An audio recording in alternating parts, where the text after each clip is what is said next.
রাজনীতিতে বা নির্বাচনী রাজনীতিতে একটা বিরাট সমীকরণ, অকল্পনীয় একটা সমীকরণের আভাস আমরা লক্ষ্য করছি। সেটা হচ্ছে কমপক্ষে 100 আসনে বিএনপির লোকজন মিলে জামাতকে জিতিয়ে দিচ্ছে, অথবা বিএনপির ভুলে জামাত জিতে যাবে, অথবা বিএনপির বিশৃঙ্খলায় জামাত জিতে যাবে খুব সহজে 100 আসনে। জামাত নিজেদের সক্ষমতায় যা জিতবে তা তো আছে, আর বিএনপির ভুলে জিতবে 100 আসন। এটা একত্র করলে সরকার গঠন করা জামাতের পক্ষে খুব সহজ হবে। দেখেন, রিয়ালিটি বলি, জামাত উত্তরাঞ্চলে রংপুর বিভাগে এবং রাজশাহী বিভাগের কিছু কিছু জায়গায়, খুলনা বিভাগের শুধু সাতক্ষীরায় কয়েকটা আসনে, বাগেরহাটে 2-1টা আসনে, এরকম অল্প কিছু আসনে, আর ব্যক্তিগত চরম সম্ভাবনাময় কিছু প্রার্থী যেমন শিশির মনির, এবং ঢাকায় এখন আমিরে জামাত। তো এরকম কিছু জায়গায়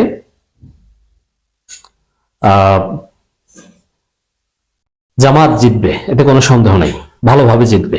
কিন্তু এখন পর্যন্ত বৃহত্তর ফরিদপুর, বৃহত্তর বরিশাল, বৃহত্তর বরিশালে জামাত শুধুমাত্র আমি এখন পর্যন্ত দেখি যে শফিকুল ইসলাম মাসুদের আসনে জিতে আসার মতো পরিস্থিতি তৈরি করেছে। এছাড়া জামাতের সেভাবে যোগ্য প্রার্থী নাই, কিংবা বিএনপির প্রার্থীকে জামাতের পক্ষে গণজোয়ার, কিন্তু এই গণজোয়ার বাক্স পর্যন্ত নিবে, এখন পর্যন্ত আমি মনে করি না যে ফরিদপুর, গোপালগঞ্জ, বরিশালে জামাত জিততে পারবে। এরকম পরিস্থিতি তৈরি হয়নি। কিন্তু এইসব জায়গায়ও জামাত প্রয়োজনীয় সংখ্যক আসন ব্যাপকভাবে জিততে না পারলে অনেক আসন জিতবে, যেটা সরকার গঠনে সহায়ক হবে। যেমন আমার হিসেবে টোটাল বরিশাল বিভাগে জামাত একটা আসন জেতার কথা।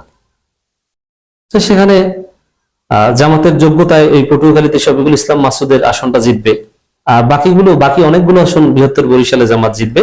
এটা বিএনপির ভুলের কারণে, বিএনপির কামড়াকামড়ির কারণে। ফরিদপুর, গোপালগঞ্জ এইসব জায়গায় এই একই জিনিস ঘটবে।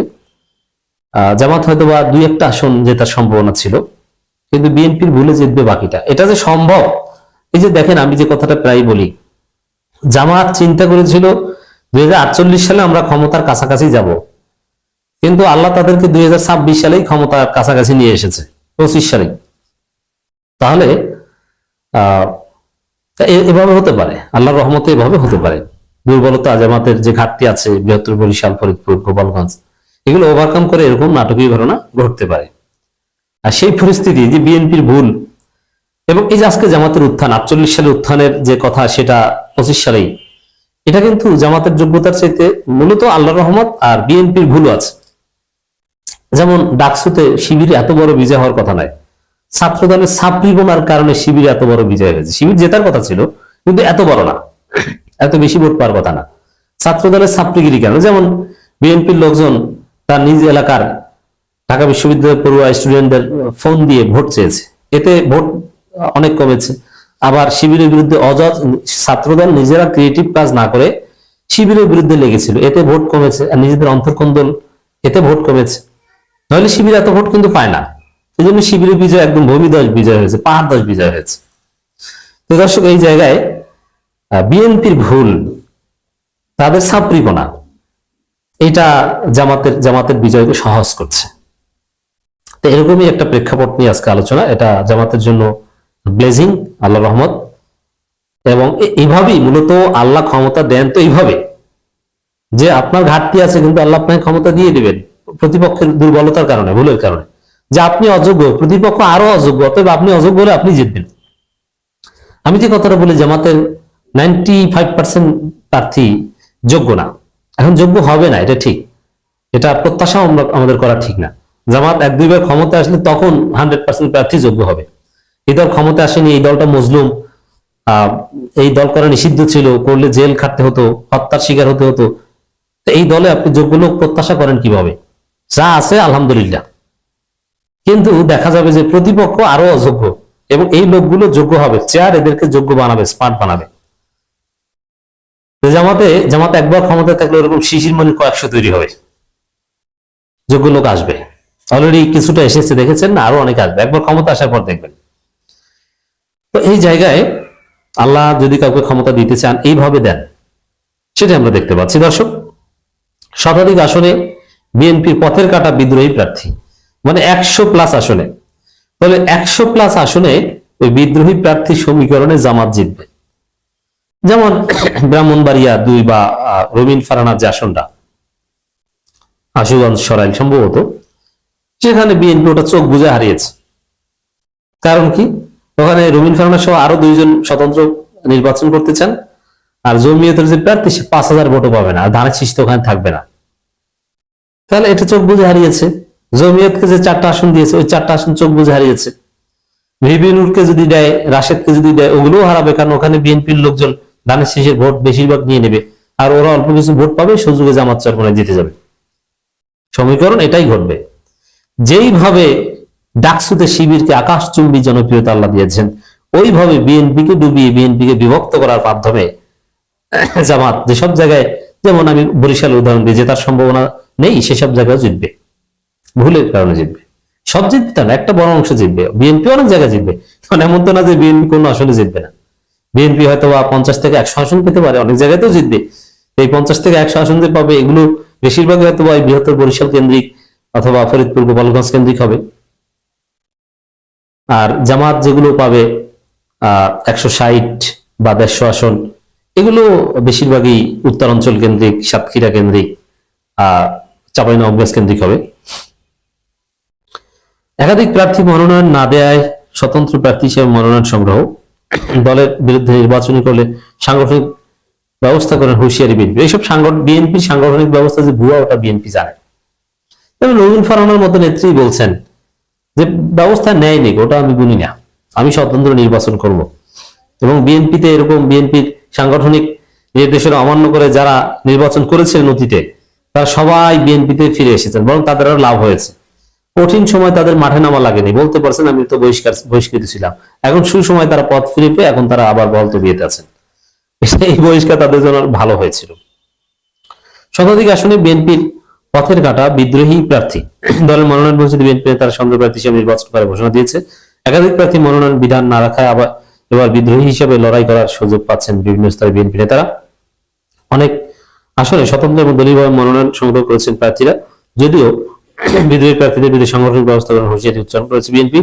এ বিষয়ে দলটির মহাসচিব মির্জা ফখরুল ইসলাম আলমগীর বলেছেন, দলের সিদ্ধান্তের বাইরে গিয়ে যারা ত্রয়োদশ সংসদ নির্বাচনে স্বতন্ত্র প্রার্থী হয়ে ভোটে লড়বেন, তাদের বিরুদ্ধে ব্যবস্থা নেবে বিএনপি। সর্বশেষ 2018 সালের 30 ডিসেম্বর অনুষ্ঠিত রাতের ভোটের একাদশ জাতীয় সংসদ নির্বাচনে অংশ নিয়েছিল বিএনপি। সেবার বিদ্রোহী ঠেকাতে প্রতি আসনে একাধিক প্রার্থী মনোনয়ন দিয়েছিল দলটি, কিন্তু এবার একক প্রার্থী মনোনয়ন দেওয়ার কারণে স্বতন্ত্র প্রার্থী হওয়ার সুযোগ পাচ্ছেন দলটির নেতারা। নির্বাচনে আইনে একটি আসন থেকে একাধিক প্রার্থী মনোনয়নের সুযোগ আছে রাজনৈতিক দলগুলোর, কিন্তু সেই সুযোগ এখন পর্যন্ত গ্রহণ করেনি বিএনপি। ইতিমধ্যে এখন কমিশনও রয়েছে।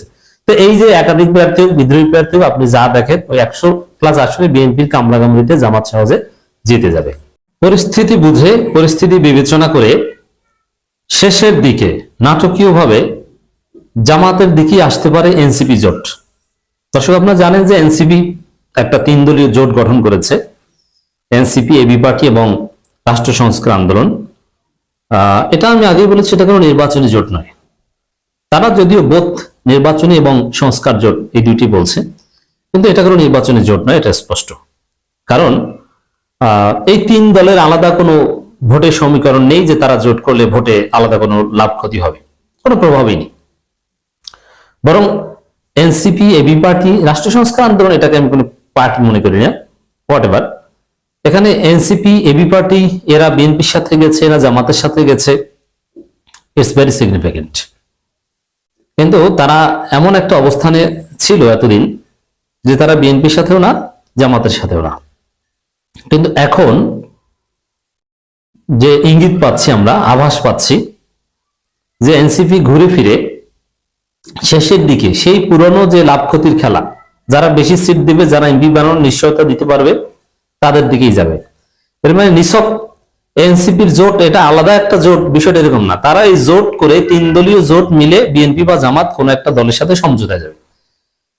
যদিও নির্বাচনী মনোনয়নপত্র কেনাবে, এইসব প্রক্রিয়া এখনো চলছে, কিন্তু মনোনয়নপত্র প্রত্যাহারের শেষ দিন পর্যন্ত সুযোগ আছে এই জোটের হিসাব নিকাশ বা সমীকরণের খেলা। এই জায়গায় এখনো সম্ভাবনা আছে যে জামাতের দিকে ঝুঁকতে পারে। আমার দেশের একটা খবর, জামাতকে হাতে রেখে বিএনপির সঙ্গে আলোচনায় এনসিপি।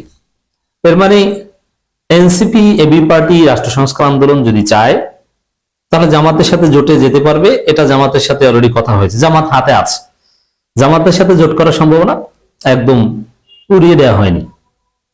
আর বিএনপির সাথে আলোচনা করছে যে কার সাথে গেলে লাভ। যদি বিএনপির সাথে গেলে জামাতের চাইতে বেশি লাভ পাওয়ার সম্ভাবনা থাকে তাহলে বিএনপির সাথে যাবে, এই আলোচনা চলছে। তাহলে কি বোঝা গেল যে জাস্ট এনসিপি মানে একটা আলাদা জোট, ত্রিদলীয় জোট, বিষয়টা এরকম নয়। জামাত বা বিএনপির যে কোনো এক জোটের সাথে বা এক দলের সাথে, বড় দলের সাথে তারা সমঝোতে আসবে। এখন আমার বিশ্লেষণ যে ঘুরে ফিরে তারা জামাতের দিকে ঝুঁকতে পারে, কারণ বিএনপি দেশে চাঁদাবাজ হিসেবে প্রতিষ্ঠিত। আর বিএনপির রাজনীতি জুলাই বিরোধী রাজনীতি, ভারতপন্থী রাজনীতি, সংস্কার বিরোধী রাজনীতি, শরীফ ওসমান হাদি বিরোধী রাজনীতি। তো এই জায়গায় এনসিপি বিএনপির সাথে যেতে পারে না, তাহলে এনসিপির মৌলিকত্ব থাকে না। এবং এনসিপির কোনো আদর্শ আছে বলে আমি এটাও মনে করি না। এরা আদর্শ বিবর্জিত দল, এরা জুলাই বিক্রি করে খেতে পারে। জামাতের সাথে আসলেও যে দুধের দোয়া হয়ে গেছে না, আসতে পারে, জামাত ওয়েলকাম করবে। কিন্তু এনসিপির সমস্যা এটা যে তারা আসলে জুলাই বিক্রি করে হলো সিট চায় এবং চান্দাবাজি করেছে, সবই করেছে। কিন্তু এইখানে এনসিপি মূলত দেখবে লাভ ক্ষতিটা। সেখানে জামাতের জনপ্রিয়তা বেশি। আবার সবচেয়ে বড় বিষয় যে বিএনপি ভোট চুরি, প্রশাসনকে ম্যানেজ করা, এরকম কিছু সম্ভাবনা থাকলেও বিএনপি তো নিজেরাই নিজেদেরকে ছাড় দেয় না। বিএনপির এমপি প্রার্থীরা একজন আরেকজনকে ছাড় দেয় না, বিদ্রোহী প্রার্থী। জোটের শরিকদের বিষয়ে যেটা স্পষ্ট উঠে এসেছে, আমি একটা আলোচনায় বলেছি, বিএনপির যে ভোটার 99.99% লোক কোন জোটের শরিককে ভোট দিবে না। কোন জোটের শরিক যদি সিস্টেমে নিজ দল বিলুপ্ত করে ধানের শেষ নিয়ে আসতে পারে তারা কিছু ভোট পাবে, কিন্তু খেজুর গাছ মার্কা বা অমুক মার্কা, তমুক মার্কা, ট্রাক মার্কা, এগুলোতে বিএনপির লোকজন কেউ ভোট দিবে না। শতকরা একজনও ভোট দিবে না, 10,000-এ একজন পেতে পারেন আপনি। এই জন্যই বলছি 99.99% লোক ভোট দিবে না। তো এই জায়গায় বিএনপির সাথে যাওয়া, এটা এনসিপির যে ধান্দাবাজি রাজনীতি তার ক্ষেত্রে সুইটেবল হলো, যেহেতু আদর্শিক জায়গায় বিএনপির সাথে যায় না, আর আদর্শ তাদের কাছে এখন মুখ্য নয়। ধান্দাবাজির জায়গায় অবশ্য মিলে ভালো, কিন্তু মিললেও at the end of the day BNP তো ছাড় দিবে না, বিএনপির লোকজন তো পিটাবে তাদেরকে। বিএনপি এখন জোট কার্যকর করার কোনো সক্ষমতাই রাখে না। যদি সবাই এক প্রতীকে নির্বাচন করতে পারত কিছুটা সম্ভাবনা ছিল, যেহেতু নিবন্ধিত দলকে তার নিজ প্রতীকে নির্বাচন করতে হবে। আর ববি হাজ্জাজদের মতো, এহসানুল হুদা বা আরো এরকম 2-4 জন বিএনপির বি টিম হিসেবে যারা রাজনীতি করতো তাদের মতো নিজ দল বিলুপ্ত করে বিএনপিতে যাবে, এই সুযোগ, এই বাস্তবতা এনসিপির নাই। তাহলে তো এনসিপি এখনই শেষ। অবশ্য বিএনপির সাথে জোট করলেও এনসিপি শেষ, এনসিপির কোনো রাজনীতি থাকে না। তো আমার দেশের এই রিপোর্ট ইন্টারেস্টিং যে এখনো সেই স্বার্থের হিসাব নিকাশ আছে। তা আমার মনে হয় at the end of the day জামাতের, এবং জামাতও এই চরমনের সাথে বা যে আসন ভাগাভাগি হিসাব করছে সেখানে এনসিপির হিসাবের কাতারে আছে, যে এরা যদি আসে তাহলে তাদেরকে আমরা কতটা দিব, বা এই হিসাব নিকাশ জামাতের মধ্যে আছে এখনো। মানে জামাতও রেডি এনসিপি গ্রহণ করতে, ইটস ট্রু। এনসিপি আসতে চাইলে জামাত গ্রহণ করবে না, বিষয়টা মোটেও এরকম নয়, অবশ্যই করবে। ত্রয়োদশ সংসদ নির্বাচনে জাতীয় নাগরিক পার্টির অন্যতম আলোচনার বিষয় তরুণদের নতুন রাজনৈতিক দল কোন বলয় থেকে ভোট করবে। এর মানে কোন একটা বলয় থেকে ভোট করবে, এটা ফাইনাল।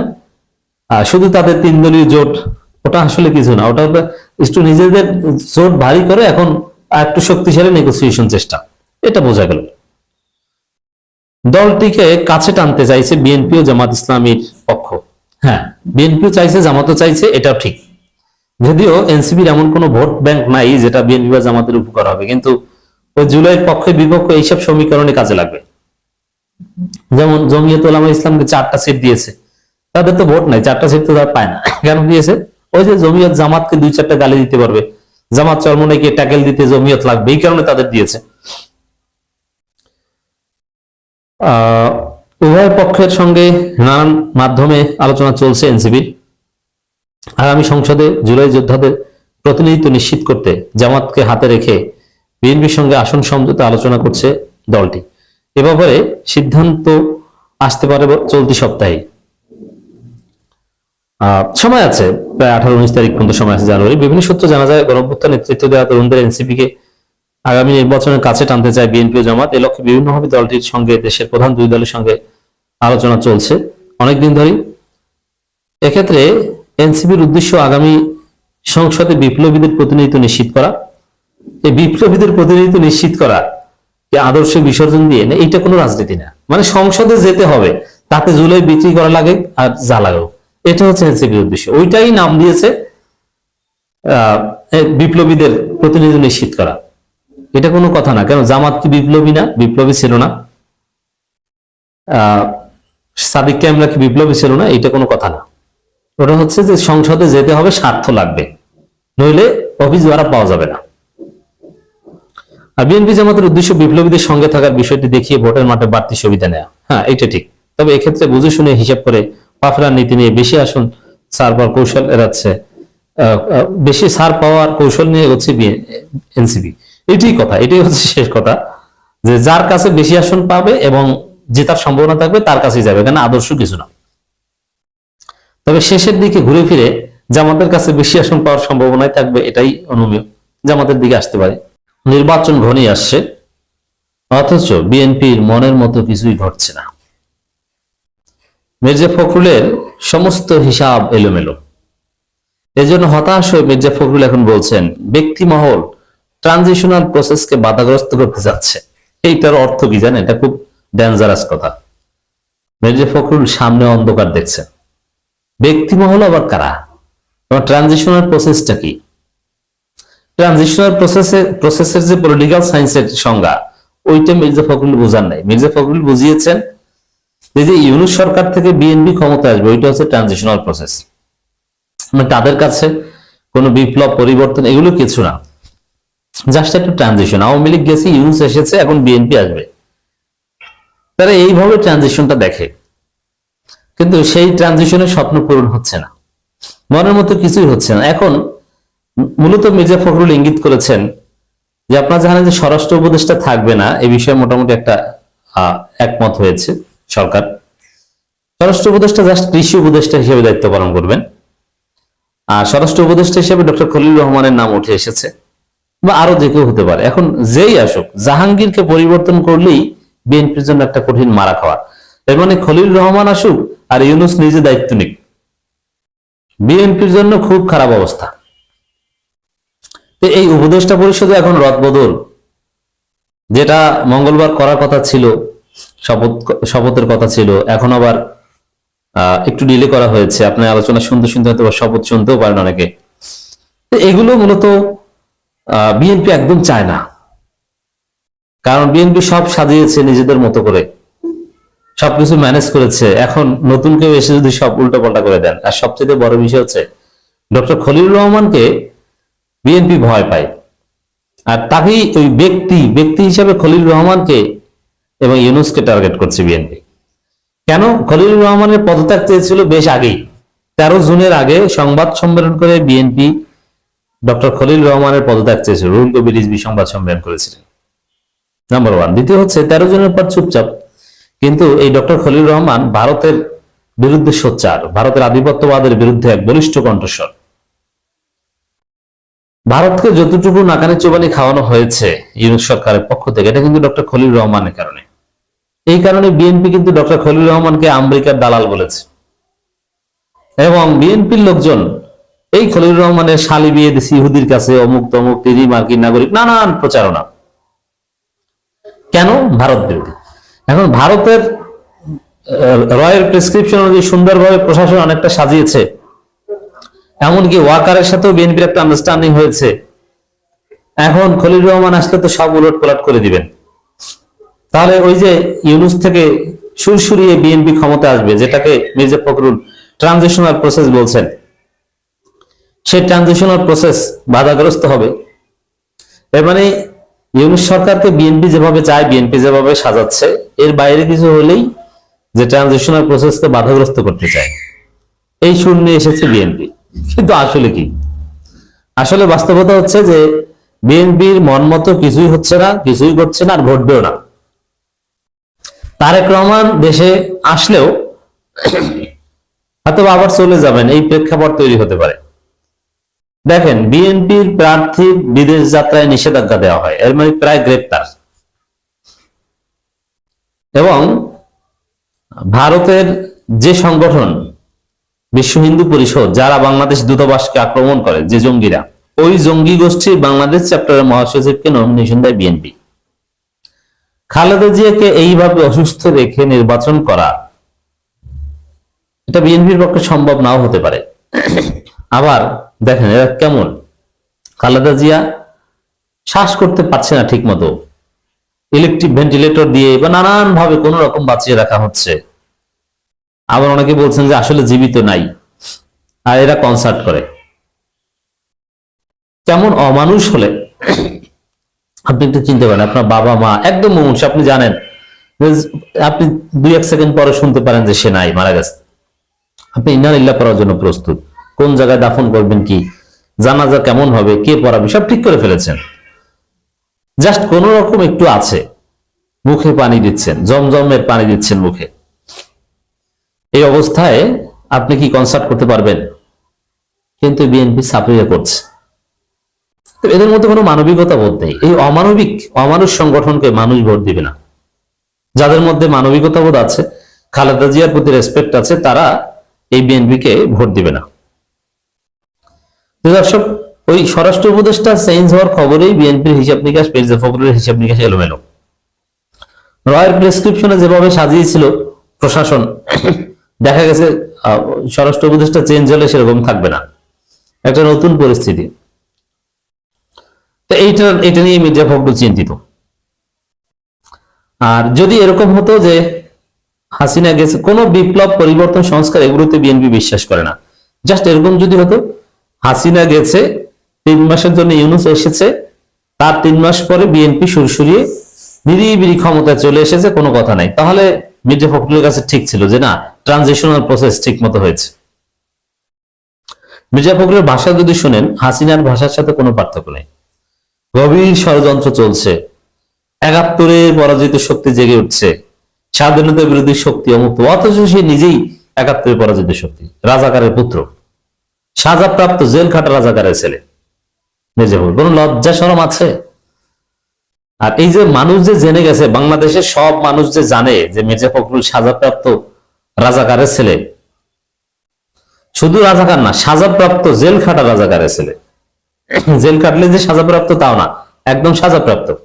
কারণ শেখ মুজিব দালাল আইনে 1973 সালে অনেক, প্রায় 50,000-এর কাছাকাছি লোককে ধরেছে রাজাকারী বা স্বাধীনতা বিরোধী বা মানবতা বিরোধী অপরাধের অভিযোগে। বেশিরভাগকে ছেড়ে দিয়েছে, প্রায় 1010-কে ছাড়ে নাই, কারণ তাদের বিরুদ্ধে বড় অভিযোগ ছিল, জেনারেল মিনিস্ট্রি আওতায় তারা পড়ে নাই।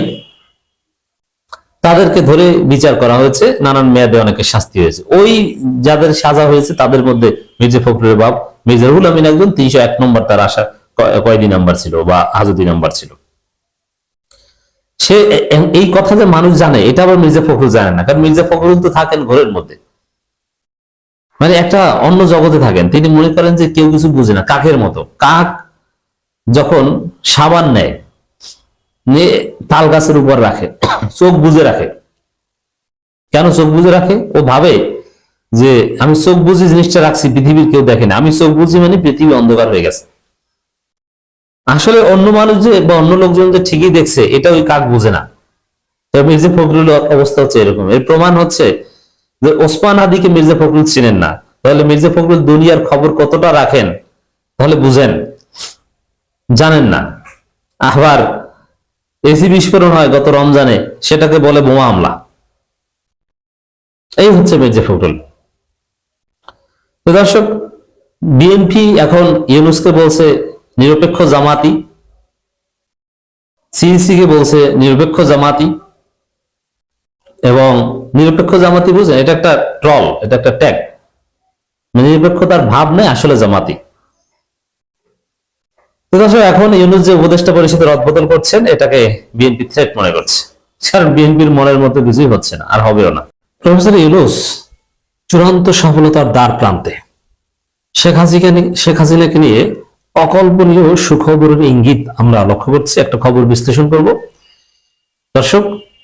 যে শর্তে হাসিনাকে ফেরত দেবে ভারত, এর মানে ভারতের নানান মহল থেকে এটা উঠে আসছে যে হাসিনাকে ভারত ফেরত দিতে পারে, তবে শর্ত আছে, এবং যদি অমুকে বলে তো অমুকে বলে ইত্যাদি। এবং একদম দিবে না, বিষয়টা কিন্তু এরকম নয়। একটু মিলিয়ে নেই যে এর আগে প্রেস সচিব বলেছেন যে গণহত্যাকারীদের প্রত্যার্পণ কামালকে দিয়ে শুরু হবে। আর মানে আসাদুজ্জামান খান কামালকে ফেরত দিবে এ বিষয়ে সরকার যথেষ্ট কনফিডেন্ট। এখন আবার হাসিনাকে ফেরত দিতে পারে কন্ডিশনালি, সেই আভাস আমরা পাচ্ছি। তার আগে বলেনি, যদি এটা সম্ভব হয় হাসিনাকে বা কয়েকজনকে ফিরিয়ে আনা, কামাল, ওবায়দুল কাদের, কয়েকজনকে, সবাইকে আনার দরকার নেই।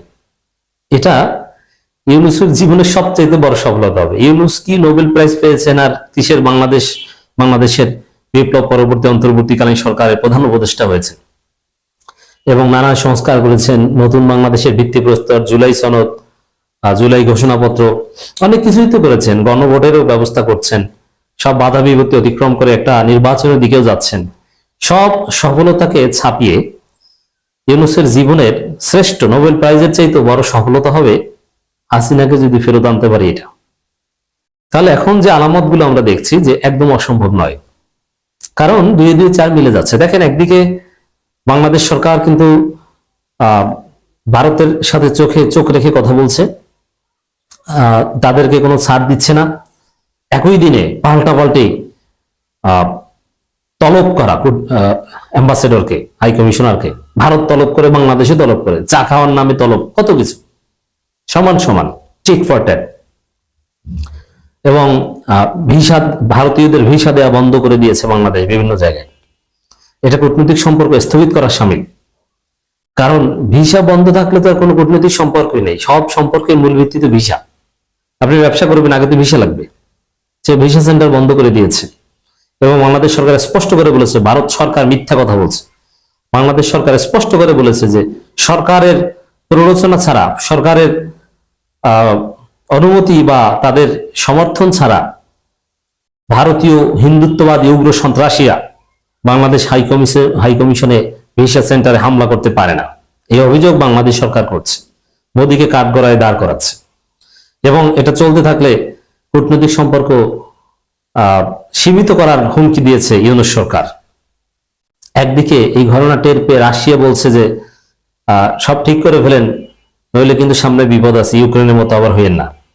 এর মানে অনেক লার্জ স্কেলে ঘটনা ঘটছে। এখন এই ঘটনা, এটা কারোর জন্য সুখকর নয়। কূটনৈতিক সম্পর্ক ছিল এটা, আমরা ভারতের আধিপত্য এটাকে শূন্যের কোঠায় নামিয়ে আনার জন্য বলছি, কিন্তু ওভারঅল ইন্টারেস্ট বিবেচনায় কারোর জন্য এটা সুখকর নয়। বাংলাদেশের চাইতে ক্ষতি বেশি ভারতের, কারণ ভারতের উপর আমরা ডিপেন্ডেন্ট না। এবং বাংলাদেশের কাছে ভারতের বিকল্প আছে চীন। যেই চীন কৃত্রিম চাঁদ তৈরি করতে পারে, ওরা কৃত্রিম ভারত তৈরি করে আমাদেরকে নানান ভাবে সহযোগিতা করতে পারে, এবং চীন রেডি। আর এদিকে দেখেছেন না, পাকিস্তান বলছে যে তাদের মিসাইল রেডি ভারত বাড়াবাড়ি করলে। বাংলাদেশ এক্ষেত্রে অতটা চিন্তিত হওয়ার কথা না, কিন্তু ওভারঅল বাংলাদেশের ইন্টারেস্টের জন্য সঙ্গতিপূর্ণ নয়। কিন্তু ভারত বেশি চিন্তিত। ভারতের অনেক ব্যবসা বাণিজ্য আছে, যেটা অনেক প্রোডাক্ট আছে, বাংলাদেশ না কিনলে ওরা মাঠে মারা যাবে। অনেক ব্যবসায়ীদের পেঁয়াজ, আলু, চাল, নানান কিছু আছে যে বাংলাদেশে বেচতে না পারলে ওদের কৃষকরা আত্মহত্যা করবে। শুধু কৃষি পণ্য না, অনেক কিছু আছে, মেডিকেল ট্যুরিজম থেকে শুরু করে অনেক কিছু, পুরোটাই বাংলাদেশের উপর ডিপেন্ড করে। আমি তো ভারতে গিয়েছি, দেখেছি বিভিন্ন রাজ্যে বাংলাদেশি লোক যদি সেখানে না থাকে, এখন আওয়ামী লীগের লোকজন, তাদের তো আর পকেটে টাকা নাই, বাংলাদেশ থেকে যদি টাকা নিয়ে যেতে পারতো একটা বিষয় ছিল। এজন্য ভারতের জন্য এটা বেশি চিন্তার, সিরিয়াস। বাংলাদেশের সাথে কূটনৈতিক সম্পর্ক ছিন্ন হলে ভারতের ক্ষতি বেশি, এবং আন্তর্জাতিক অঙ্গনেও ভারত বেকায়দায় পড়বে। অভিযোগটা কি হবে যে ভারত ভিয়েনা কনভেনশন মানছে না, তারা বাংলাদেশি কূটনৈতিক মিশনের উপর হামলা করেছে, সরকার সেই সুযোগ দিয়েছে, যার ফলে বাংলাদেশ কূটনৈতিক সম্পর্ক ছিন্ন করেছে। কেন ছিন্ন করেছে?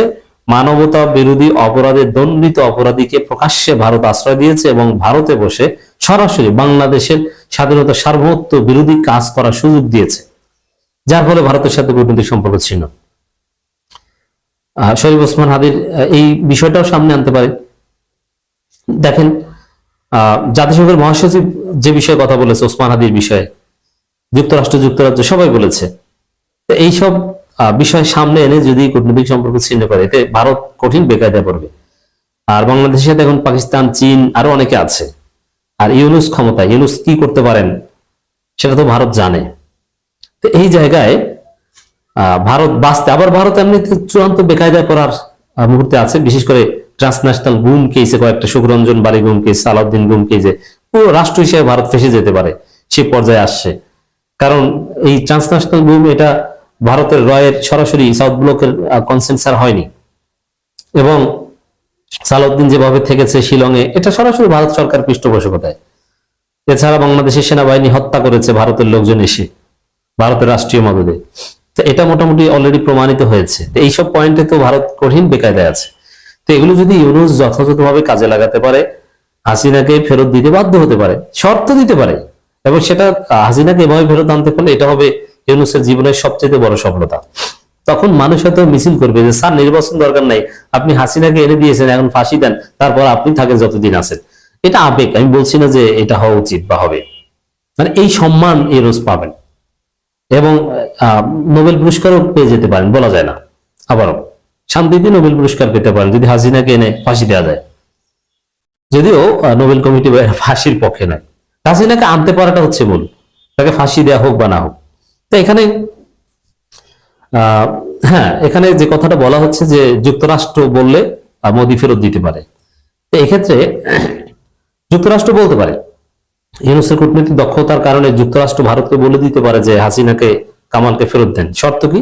আন্তর্জাতিক মানের বিচার করতে হবে, বিদেশি আইনজীবী নিয়োগের সুযোগ দিতে হবে তাদের পক্ষে, এবং ফাঁসি দেওয়া যাবে না, মৃত্যুদণ্ড দেওয়া যাবে না, আন্তর্জাতিক মানের বিচার নিশ্চিত করে অন্য দণ্ড দেন। এইসব কন্ডিশন দিয়ে হাসিনাকে বা কামালকে বা আরো যারা আছে তাদেরকে এইসব কন্ডিশনে যুক্তরাষ্ট্রের মধ্যস্থতায় ভারত ফেরত দিলেও দিতে পারে, এটা অসম্ভব নয়। আর ইউনূস এটি ফাঁসি না দেওয়ার প্রতিশ্রুতি দিয়ে হলেও আনতে রাজি হতে পারেন, কারণ পশ্চিমা দেশগুলো জাতিসংঘ এরা কেউ মৃত্যুদণ্ডের পক্ষে নয়, এবং আন্তর্জাতিক মানের বিচারের কথা বলছে। এই জন্য বিদেশি আইনজীবী আনার বিষয় থাকতে পারে, কিন্তু এখানে মূল বিষয় হচ্ছে তাদেরকে আনা যাচ্ছে কিনা। আনতে পারলেই এটা ইউনূসের সফলতা হবে। সাবেক প্রধানমন্ত্রী শেখ হাসিনাকে ফেরত প্রসঙ্গে ভারত সরকার যুক্তরাষ্ট্রের ইঙ্গিতের অপেক্ষায় রয়েছে বলে মন্তব্য করেছেন সিপিআইএম এর পশ্চিমবঙ্গ রাজ্য সম্পাদক মোহাম্মদ সেলিম। তিনি না জেনে আন্দাজে বলেছেন তা না, ওই যে আমি এতক্ষণ বললাম মিলে যাচ্ছে, তো যুক্তরাষ্ট্র এই শর্তে বলে দিতে পারে। কলকাতায় বাংলাদেশ ডেপুটি হাইকমিশনের সামনে এক বিক্ষোভ সমাবেশে তিনি কথা বলেন। সেলিম বলেছেন শেখ হাসিনা যাবেন কিংবা থাকবেন সেটা মোদী সরকারের সিদ্ধান্ত নেবে। এ ব্যাপারে তারা এখনো চুপ কেন রয়েছে? আগে মোদী বাংলাদেশ নিয়ে কথা বলতেন, কিন্তু এখন বলছেন না কেন? যুক্তরাষ্ট্র নিষেধ করেছে? আসলে হাসিনাকে বাংলাদেশ ফেরত দেওয়ার ব্যাপারে ভারত সরকার যুক্তরাষ্ট্রের সিগন্যাল অপেক্ষায় রয়েছে, হতে পারে। আর যুক্তরাষ্ট্র সিগন্যাল দিলে এই কন্ডিশন গুলো দেবে যে মৃত্যুদণ্ড দেওয়া যাবে না, আন্তর্জাতিক মান নিশ্চিত করতে হবে, আরো বিদেশি আইনজীবী, এরকম নানা শর্তে বলে দিতে পারে। যদি এটা হয়, এটা ইউনূসের জীবনের সবচেয়ে বড় সফলতা।